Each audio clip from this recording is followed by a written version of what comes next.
Yan, grabe. Siguro halos mag-isang taon na to dito. Kaya ngayon tingnan natin kung may laman.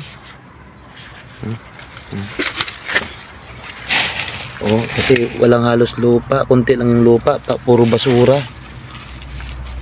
Oh, ayan, ayan, lumabas na nga agad, oh.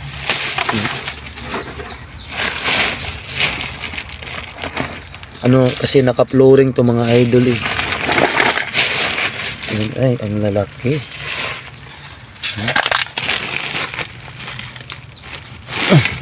Ang lalaki. Oh, malapit na pala masira. Kasi sa tanda, ayun, marami pa dong maliit, oh. Maliliit pa. Ayun, oh.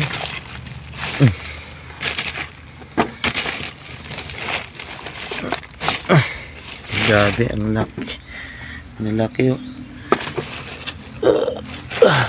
Tapos ito, ay, hindi pa, ano to, medyo maliit pa to. Meron pa dito. Kita mo, walang lupa, bali parang nakapatong lang talaga siya sa flooring o sa simento. Kaya nakaangat din yung mga laman niya. Kasi puro basura. Balikan na lang natin yung mga maliliit na yan. Lalo pasiguro dyan sa malaking puno na yan. Yan muna. Takpan na natin ulit. At saka ito muna yung kukunin natin, yung mga malalaki. Grabe. Giant, oh. Busog na busog ako nito. Masarap to sa kape. Ayan, balikan na lang natin yan sa sunod na araw para yung mga maliit na yon lumaki pa. Grabe, oh. Malapit na nga tumubo, oh.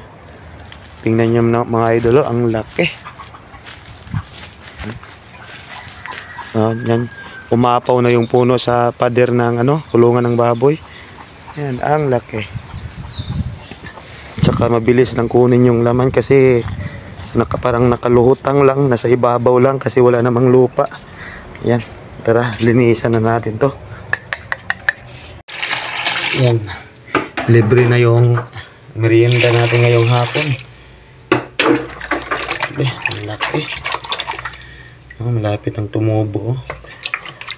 Makin mo halos isang taon. Siguro yung ibang yung laman nun natunaw na at saka tumubo na lang ulit.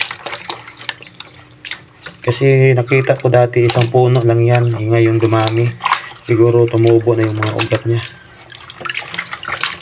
Tulad nito, oh, nasisira na. Buti na lang natripan kong tingnan kung may laman, oh. Sa sobrang tanda na.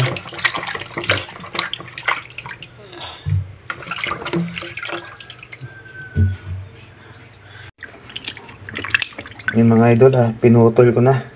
Pinutol ko na kasi masyadong mahaba at malaki. Baka hindi ko masya dito sa kaldero natin. Diba? 3 piraso lang pero solid. Saka ito, kinuha ko na lang yung sira. Yung sirang laman. May natira pa nga. Kasi sayang. Buti na lang natingnan talaga natin. Oh.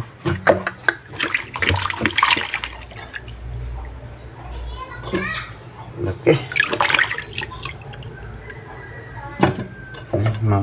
Halos mapuno yung isang kaldero mga idol, oh.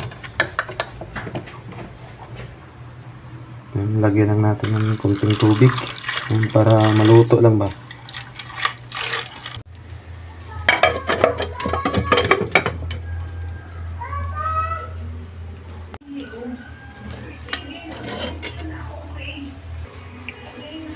Yan mga idol, oh. Tapos tingnan natin kung malambot na. Ayun, bumabaon na yung tinidor. Ibig sabihin, luto na yan. Yan. So tara, kunin na natin dito sa apoy.